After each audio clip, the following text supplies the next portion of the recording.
নমস্কাৰ দৰ্শক, আপোনালোকৰ ওচৰলৈ আন এক ভিডিঅ'লৈ মই সাৰ্পৰ বান্ধৱ ৰাজীৱ। আজি মই আহি পাইছোঁ সোণামুখৰ গাঁৱৰ শ্ৰী শ্যামল দেৰ ঘৰত, য'ত গোহালিৰ ওচৰতে এটা সাপ দেখা গৈছে। সাপটো কি সাপ চোৱাৰ পিছত মই আপোনালোকক জনাই আছোঁ। যিহেতু ৰাতি দেখা গৈছে, বিষাক্তই সাপ হ'ব, কাৰণ অবিষাক্ত সাপসমূহ বিশেষকৈ দিনতে দেখা যায়। আৰু এই সাপটো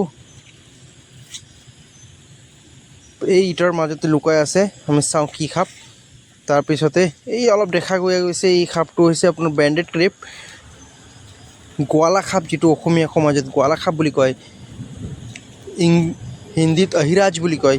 ই বৰ বিষাক্ত সাপ হয়, বৰ বিষাক্ত যদিও সাপটো একেবাৰে অমায়িক সাপ হয়, একেবাৰে ভদ্ৰ সাপ বুলি ক'ব পাৰি। মানুহৰ হিউমেন ফ্ৰেণ্ড বুলি ক'ব পাৰি এই সাপটোক। আৰু সাপটোৱে অতি সহজে কেতিয়াও দংশন নকৰে, আৰু ইয়াৰ দংশন কৰাৰ ৰেকৰ্ডো আমাৰ ভাৰতত খুবেই কম। বাকী সাপৰ তুলনাত এই সাপটো বৰ উপকাৰী বুলি ক'ব পাৰি, কাৰণ এই সাপটোৱে ঘৰৰ ওচৰে পাঁজৰে অহা সকলো বিষাক্ত সাপসমূহক ই খাই লয়। আৰু ই একমাত্ৰ সাপেই খায়।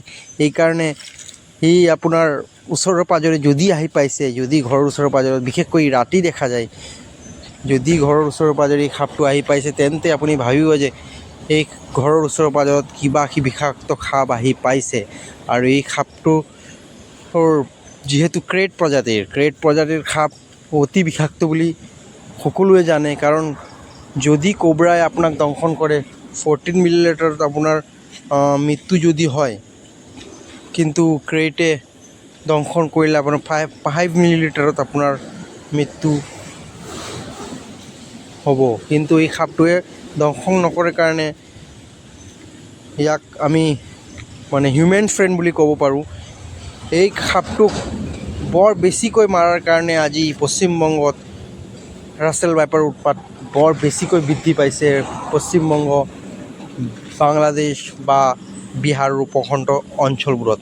তো আপোনালোকেও কেতিয়াও এই সাপটোক মাৰিব নাযাব। এই সাপটো যদি হেৰাই যায়, তেন্তে আপোনালোকৰ বা আমাৰ বহুত কষ্ট হ'ব বেলেগ সাপৰ পৰা দূৰত্ব বজাই ৰাখিবলৈ, কাৰণ বাকী সাপসমূহ ঘৰৰ ভিতৰত তেতিয়া প্ৰৱেশ কৰে। কিন্তু এই সাপটো ঘৰৰ ওচৰে পাঁজৰে যদিও দেখা যায়, সাপ খাবৰ কাৰণেই আহে। আপোনালোকে সদায় মনত ৰাখিব, এই সাপটো বৰ ফ্ৰেণ্ডলি সাপ হয়। এই সাপটো কেতিয়াও দংশন নকৰে, একেবাৰে নকৰাৰ নিচিনাই, কিন্তু বৰ বিষাক্ত।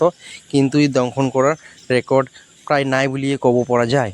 তো আপোনালোকে মনত ৰাখক, যিহেতু সমাজত থাকিব হ'লে সাপ আৰু আমি একেলগে থাকিব লাগিব। সেইকাৰণে নিজেই অলপ